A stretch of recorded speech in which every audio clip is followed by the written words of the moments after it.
Dears, myself Alka and welcome to our excellence family. चलिए friend, start करते हैं हमारी आज की वीडियो, जिसमें हम जानेंगे पूंजी संरचना का अर्थ और इसको प्रभावित करने वाले तत्व, जिन तत्वों को हम कारक के नाम से भी जानते हैं और घटक के नाम से भी जानते हैं। ठीक है, अगर हमसे घटक, तत्व या कारक किसी भी शब्द को लेकर अगर ये क्वेश्चन पूछा जाता है तो हमें इसका एक ही आंसर लिखना है। कौन सा आंसर? जो आज हम यहाँ पर डिस्कस करने जा रहे हैं। ठीक है, तो सबसे पहले हम पूंजी संरचना का अर्थ समझेंगे। तो पूंजी संरचना के अर्थ में लिखा है कि स्वामित्व कोष और ऋणगत कोष के संयोजन को पूंजी संरचना कहा जाता है। अब स्वामित्व कोष क्या होता है? ऐसा कोष जो किनका हो? व्यापार के स्वामियों का। अब ऐसा स्वामी एक व्यक्ति भी हो सकता है, साझेदार भी हो सकते हैं और कंपनी के अंशधारी भी हो सकते हैं। वह सब मिलकर व्यापार में जो पैसा लगाते हैं वो होता है स्वामित्व कोष। क्योंकि अगर किसी कंपनी के कोई व्यक्ति अंश खरीदता है तो जो अंश खरीदता है वो भी उस कंपनी का स्वामी बन जाता है। ठीक है फ्रेंड्स, तो ऐसा बोला गया एक व्यक्ति स्वयं से किसी व्यापार की शुरुआत कर सकता है या अपने साथ किसी दूसरे व्यक्ति को शामिल कर लेगा तो साझेदार हो जाएगा। और अगर उसे पैसे की जरूरत होती है तो वो अंशों के निर्गमन के माध्यम से पैसा इकट्ठा करता है। तो जिन जिन लोगों को अंशों का निर्गमन करता है वो सब कंपनी के स्वामी बन जाते हैं। ठीक है, तो आ गया समझ में? स्वामित्व कोष, स्वामियों का कोष, स्वामियों का पैसा, ऐसा पैसा जो सभी बिजनेस के जितने भी स्वामी है सबने मिलकर इकट्ठा किया है, स्वामित्व कोष। और ऋणगत कोष, जब स्वामित्व कोष कम पड़ जाता है ना, या व्यवसाय के स्वामियों को पैसे की आवश्यकता होती है,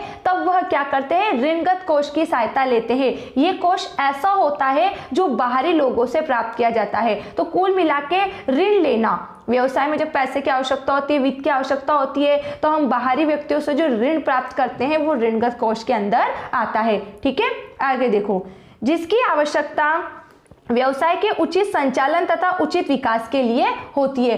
पूंजी संरचना हमने पढ़ लिया, स्वामित्व कोष और ऋणगत कोष के संयोजन को पूंजी संरचना कहते हैं। इस पूंजी संरचना की आवश्यकता क्यों होती है? इस पूंजी संरचना की आवश्यकता व्यवसाय के उचित संचालन और उचित विकास के लिए होती है। ठीक है, कि व्यवसाय का संचालन मतलब व्यवसाय में दैनिक जिन कामों को करने के लिए पैसा चाहिए या व्यवसाय की स्थायी संपत्तियों खरीदने के लिए पैसा चाहिए, कुल मिला के व्यवसाय में जिन भी बातों के लिए पैसा चाहिए उन सब के लिए पैसा उपलब्ध हो और व्यवसाय का विकास होता रहे, इसलिए पूंजी संरचना का निर्माण किया जाता है। ठीक है, आगे देखो, इस प्रकार स्वामित्व कोष और ऋणगत कोष को पूंजी संरचना का आधार माना जाता है। स्वामित्व कोष और कौन सा? ऋणगत कोष, इन दोनों के पैसों से पूंजी संरचना का निर्माण होता है, पैसों की व्यवस्था होती है। ठीक है, अब जितना बड़ा फर्म होगा उतना ही बड़ा वहां का स्ट्रक्चर होगा, काय का? पूंजी संरचना का। ठीक है, अब देखो आगे लिखा है, पूंजी संरचना को प्रभावित करने वाले तत्व या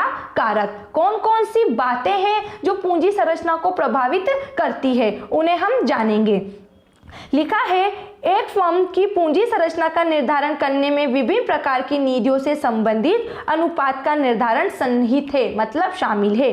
जैसे कंपनी ऋणों की मात्रा में वृद्धि करने की योजना बना रही है तो उसे ऋणों की मात्रा ऊंची होने के कारण पर्याप्त मात्रा में रोकड़ की व्यवस्था और भुगतान करने के लिए कर लेनी चाहिए, रोकड़ की व्यवस्था। उसी तरह पूंजी संरचना के चुनाव को निर्धारित करने वाले महत्वपूर्ण कारक निम्नलिखित है। वो बोल रहा है कि जैसे कोई फर्म होती है वो क्या करती है? ऋण की मात्रा को बढ़ाती है। तो ऋण की मात्रा बढ़ाने के लिए उसे अपने पास पैसे की व्यवस्था कर लेनी चाहिए कि जब ऋणों की मात्रा बढ़ जाएगी तो ऐसी स्थिति में मैं ऋण कहाँ से प्राप्त करूंगा। तो एक कंपनी दूसरे कंपनी से ऋण लेती है, वित्तीय संस्थाओं से लेती है, जन निक्षेप से लेती है, अंशों के निर्गमन के माध्यम से लेती है ना। तो यहाँ बोला गया कि जब व्यक्ति किसी से ऋण प्राप्त करता है, जैसे किसी कंपनी से, और वो कंपनी ऋण की मात्रा बढ़ा रही है, तो ऐसी कंडीशन में वो जो व्यक्ति ऋण लेता है उसे ऋण के साथ साथ अपने पास पैसे की, ऋण की या पूंजी की इतनी व्यवस्था कर लेनी चाहिए कि वह क्या कर से लिए गए ऋण का जो ब्याज सहित भुगतान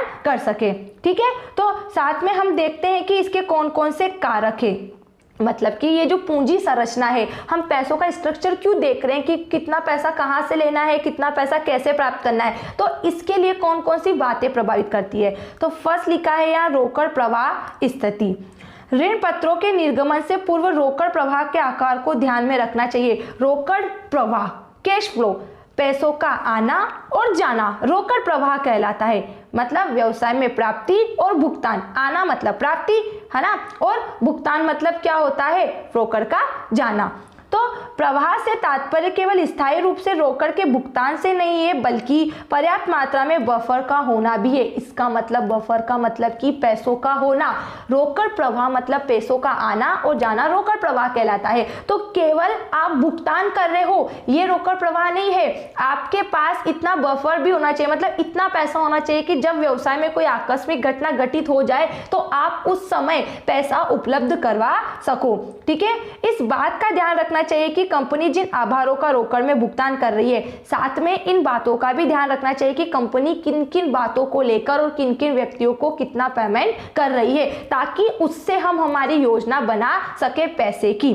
ठीक है, फिर आगे लिखा है कि सामान्य व्यवसाय संचालन के लिए, मतलब हमें ध्यान रखना चाहिए कंपनी जिन आभारों का रोकड़ में भुगतान करती है, सामान्य संचालन के लिए करती है, स्थायी संपत्तियों में निवेश के लिए करती है, और ऋण सेवा वचनबद्धता का परिपालन करने के लिए मूलधन के पुनर्भुगतान के लिए भी व्यवस्था करनी चाहिए। क्या बोल रहा है वो कि रोकड़ प्रवाह का मतलब है कि आपके व्यवसाय में पैसों का आना और पैसों का जाना। तो पैसा का जाना, भुगतान की तो आपको मालूम है कि हम इतना भुगतान कर रहे हैं, लेकिन साथ ही साथ उन स्रोतों को भी देखो कि आपको किन किन स्रोतों से पैसा प्राप्त हो रहा है या किन किन बातों को लेकर आप पैसा प्राप्त कर सकते हो। और साथ ही इस बात का ध्यान रखना चाहिए कि कंपनी जिन आभारों का रोकड़ में भुगतान करती है ना, तो वो आभार कौन कौन से, मतलब केवल उनका भुगतान रोकड़ में ही होता है। जैसे बोला सामान्य व्यवसाय के संचालन के लिए, अब व्यवसाय के संचालन जैसे दैनिक खर्चे के लिए कोई पैसा चाहिए या कोई काम है तो रोकड़ में भुगतान होगा। स्थायी संपत्तियों में निवेश के लिए रोकड़ देना पड़ेगा, और ऋण सेवा वचनबद्धता का परिपालन करने के लिए, जैसे किसी से ऋण लिया, अब उस ऋण को ब्याज सहित देना है तो हम हमारी संपत्ति थोड़ा ना दे सकते हैं, हमें वो ऋण क्या करना है, कैश में देना उसको ब्याज सहित। तो इन बातों के लिए भी हमें देखना चाहिए कि व्यवसाय में घटनाएं घटित हो सकती है तो हम इनका भुगतान कर पाएंगे या नहीं कर पाएंगे। ठीक है फ्रेंड्स, जो भुगतान कर रहे हैं वो तो करना ही है, साथ ही साथ ऐसे भुगतान भी देखना है जिनका हमें भविष्य में भुगतान करना होता है। ठीक है, अगला देखो, ब्याज आवरण अनुपात, जिसे इंग्लिश में ICR कहा जाता है। ठीक है, देखो क्या लिखा, ब्याज आवरण अनुपात से तात्पर्य कि कंपनी का ब्याज तथा कर काटने से पूर्व लाभ की मात्रा ब्याज से कितने गुना अधिक है। ब्याज आवरण अनुपात मतलब कि आप को जो प्रॉफिट होता है, उस प्रॉफिट, वो जो प्रॉफिट है वह उस प्रॉफिट में वो जो प्रॉफिट है उसमें से कर और क्या है, ब्याज, इन दोनों को घटाने के बाद कितनी राशि आपके पास है। अर्थात ब्याज के आभार को भुगतान करने के लिए लाभ की मात्रा कितने गुना अधिक है, इसकी गणना निम्न प्रकार से की जाती है। ब्याज आवरण अनुपात कहने का मतलब यहाँ पे ये है फ्रेंड्स कि आप व्यवसाय के संचालन के लिए क्या करते हो, ऋण भी लेते हो, तो उस ऋण का भुगतान आपको ब्याज सहित करना है। तो आपके पास जो प्रॉफिट है वो प्रॉफिट कितना है, टैक्स को घटाने के बाद, ब्याज को घटाने के बाद कितना प्रॉफिट है जिससे आप अपने बिजनेस को रेगुलर क्या कर सको, ऑपरेट कर सको। तो ये जो EBIT है, ब्याज आवरण अनुपात का फॉर्मूला बता रखा है यहाँ पर EBIT। ठीक है, इस EBIT का फुल फॉर्म होता है earning before interest and tax. E से अर्निंग मतलब प्रॉफिट, B से बिफोर, I से इंटरेस्ट और T से टैक्स की ये ब्याज आवरण अनुपात की लाभ कर और ब्याज घटाने के बाद आपके पास कितना है, कितना गुना है इनका। तो इसका कैलकुलेशन कैसे होता है फ्रेंड्स, जैसे कि सबसे पहले हमारे पास क्या होती है, सेल्स, मतलब सबसे पहले हम सेल्स करते हैं। ठीक है, जैसे मैंने आकर 2 लाख रुपए का सेल किया, सेलिंग प्राइस हम इसको शॉर्ट में SP भी बोल सकते हैं, सेलिंग प्राइस 2 लाख। अब इसमें से वेरिएबल कॉस्ट क्या होते हैं, माइनस होते हैं। 1 लाख के मैं वेरिएबल कॉस्ट माइनस कर देती हूँ यहाँ पर, तो टोटल मेरे पास जो ये 1 लाख बचते हैं, ये 1 लाख क्या कहलाएंगे यहाँ पे, दत्तांश मतलब कॉन्ट्रीब्यूशन कहलाएंगे। अब इस कॉन्ट्रीब्यूशन में से क्या लेस होता है, फिक्स्ड कॉस्ट। फिक्स कॉस्ट जैसे मैं यहाँ पे मान लेती हूँ 50,000। ठीक है, तो अब जो मेरे पास ये प्रॉफिट बचा है, ये जो राशि आई है, ये राशि किस बात की है, प्रॉफिट की। तो यहाँ तक तो आपको समझ में आ गया ना कि सेलिंग प्राइस हमारी 2 लाख थी, उसमें से वेरिएबल कॉस्ट मतलब परिवर्तनशील लागत जो होती है वो 1 लाख रुपए की थी। फिर हमारे पास जो कंट्रीब्यूशन आता है उसमें से फिक्स कॉस्ट को माइनस करके हमें प्रॉफिट मिलता है। अब इस प्रॉफिट में क्या शामिल है? इस प्रॉफिट में इंटरेस्ट और टैक्स दोनों शामिल है। तो अगर मैं इसमें से इंटरेस्ट लेस कर देती हूँ, जैसे मैं यहाँ पे 10,000 का इंटरेस्ट लेस कर देती हूँ, तो कितना बचा है? 40,000। अब इस 40,000 में से मैं क्या करती होती हूँ? टैक्स को माइनस कर देती हूँ। जैसे मैं मान लेती हूँ यहाँ पे 5,000 का टैक्स है, ठीक है। तो अब मेरे पास कितने बचे? 35,000। तो ये 35,000 है ब्याज आवरण अनुपात, मतलब कि ये 35,000 है मेरे पास ईबीआईटी का भुगतान करने के बाद, मतलब कि टैक्स और क्या है इंटरेस्ट, इन दोनों का भुगतान करने के बाद जो मेरे पास आय प्राप्त हुई है वो है ब्याज आवरण अनुपात, ठीक है। ब्याज आवरण अनुपात एक ऐसा अनुपात होता है जिसमें टैक्स और ब्याज दोनों की राशि शामिल होती है, ठीक है फ्रेंड्स। अब देखो फिर आगे क्या लिखा है कि यह अनुपात जितना अधिक होता है कंपनी की आर्थिक दशा ब्याज का भुगतान करने के लिए उतनी सुदृढ़ या मजबूत समझी जाती है। अर्थात कंपनी ब्याज का भुगतान आसानी से करने में सामर्थ्यवान समझी जाती है। तो ये बोल रहा है कि जो आपके पास जो प्रॉफिट बचा है, तो ये प्रॉफिट बता रहा है कि हाँ आप ब्याज का भुगतान करने में सक्षम हो, आप टैक्स का भुगतान करने में सक्षम हो। और इसके विपरीत अगर लॉस हो जाता, मतलब माइनस में हमारा ये प्रॉफिट बचता बाद का, तो हम क्या बोलते हैं कि कंपनी ब्याज का भुगतान करने में समर्थ नहीं है, टैक्स का भुगतान करने में समर्थ नहीं है, ठीक है। तो एक बार फिर देखो, ब्याज आवरण अनुपात बोल रहा है कि कंपनी का ब्याज तथा कर काटने से पूर्व लाभ की मात्रा ब्याज से कितने गुना अधिक है। ब्याज की मतलब जो अमाउंट है, जैसे यहाँ पे जो प्रॉफिट था ये 50,000 का ये प्रॉफिट था, ठीक है। ये 50,000 में टैक्स और इंटरेस्ट दोनों शामिल है, ठीक है। तो इन दोनों को घटाने के बाद जो राशि आई है वो राशि कितनी है, जिससे हम ये बता सके कि आप ब्याज का भुगतान या कर का भुगतान या व्यवसाय को चलाने में कितने सक्षम है, ठीक है फ्रेंड्स। अगला देखो, अगला लिखे है निवेश पर आय, जिसे ROI बोला गया है। निवेश पर आय लिखा है, यदि कंपनी की निवेश पर आय ऊंची दर की है तो प्रति अंश आय को बढ़ाने के लिए कंपनी समता पर व्यापार के उपयोग का चुनाव कर सकती है, अर्थात इसकी ऋण उपयोग की योग्यता उच्च श्रेणी की है। निवेश पर आय कि जो पैसा वो लगाती है, जो इन्वेस्टमेंट करती है, तो इन्वेस्ट करने से उसे कितना पैसा प्राप्त हो रहा है, क्या उसे प्रॉफिट हो रहा है या लॉस हो रहा है, इस आधार पर भी पूंजी संरचना को स्ट्रक्चर बनाया जाता है, ठीक है। तो फर्स्ट हमने रोकड़ प्रवाह देखा कि कितना पैसा आ रहा है, कितना जा रहा है, मतलब किन किन बातों से पैसा मिल रहा है, किन किन कामों के लिए हमें पैसा रखना है, कौन कौन सा भुगतान करना है। दूसरा हमने देखा ब्याज आवरण अनुपात,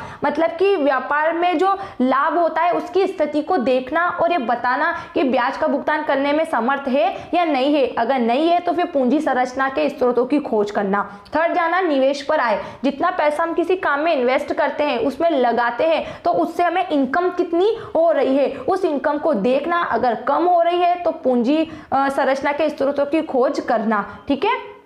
अगले देखो, अगले लिखे हैं यहाँ पर जैसे ऋण की लागत।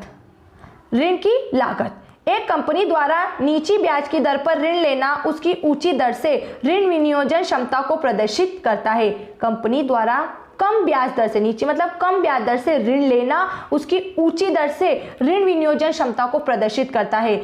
यदि नीची दर की ब्याज पर ऋण लिए जा सकते हो तो अधिक मात्रा में ऋणों का उपयोग भी किया जा सकता है। ऋण की लागत, अब आप जो ऋण लेने का आपका खर्चा है, आप कैसे बिजनेस जो करते हो तो उसमें आपको पैसा कुछ आपके पास होता है, कुछ आपको ऋण से लेना होता है, क्योंकि एक उपक्रम कितना ही सक्षम क्यों ना हो, वह अपने यहाँ पर पूरा पैसा स्वयं नहीं लगा सकता, वो पैसों की सहायता किसी दूसरों से लेता ही है। तो यहाँ ऋण की लागत में बताया गया है कि अगर आपको ऋण निम्न दर से प्राप्त हो जाता है तो आप बड़े पैमाने पर क्या कर सकते हो, पैसा ले सकते हो। तो ऋण की लागत भी पूंजी संरचना की मात्रा को प्रभावित करती है कि अगर ऋण सस्ती दर से मिल रहा है तो ऋण ले लिया जाए, ठीक है। अगला देखो, प्रवर्तन लागत। कंपनी प्रवर्तन में स्रोतों में वृद्धि करने पर कुछ खर्चे करने पड़ते हैं। यहाँ पे थोड़ा सा गलत कर लो ये, ठीक है। कंपनी प्रवर्तन में स्रोतों में वृद्धि करने पर कुछ खर्चे करने पड़ते हैं। जब अंशों जब अंशों तथा ऋण पत्रों का जनता में निर्गमन किया जाता है तो कुछ यथेष्ट व्ययों के भुगतान करने की आवश्यकता भी होती है। प्रवर्तन लागत का मतलब होता है व्यवसाय की शुरुआत करने के लिए जो हम खर्चे करते हैं, ठीक है, वो प्रवर्तन लागत। तो बोल रहा है कि कंपनी प्रवर्तन में स्रोतों में वृद्धि करने पर कुछ खर्चे करने पड़ते हैं। स्रोतों में वृद्धि मतलब कि आप पैसा कमाने के लिए जिन भी माध्यमों का चुनाव कर रहे हो वो, ठीक है। जब अंश तथा ऋण पत्रों का जनता में निर्गमन किया जाता है मतलब उनको बेचा जाता है जनता में, कुछ यथेष्ट व्ययों के भुगतान करने की आवश्यकता भी होती है। मतलब कि इसका मतलब है फ्रेंड्स कि आप अंशों के निर्गमन की जानकारी आपको देना हो सकती है, उसके लिए प्रविवरण जारी करना पड़ सकता है। तो ये बोल रहा है प्रवर्तन लागत कि जब आपको व्यापार के लिए पैसा चाहिए तो ऐसा पैसा आप अंशों ऋण पत्रों के माध्यम से प्राप्त करना चाहते हैं तो उसके लिए भी आपको कुछ एक्सपेंसेस करने होंगे, ठीक है। ऐसे एक्सपेंसेस अंश या ऋण पत्र से संबंधित हो सकते हैं, उनके निर्गमन से संबंधित हो सकते हैं, ठीक है। अगला देखो, जोखिम का ध्यान मतलब रिस्क।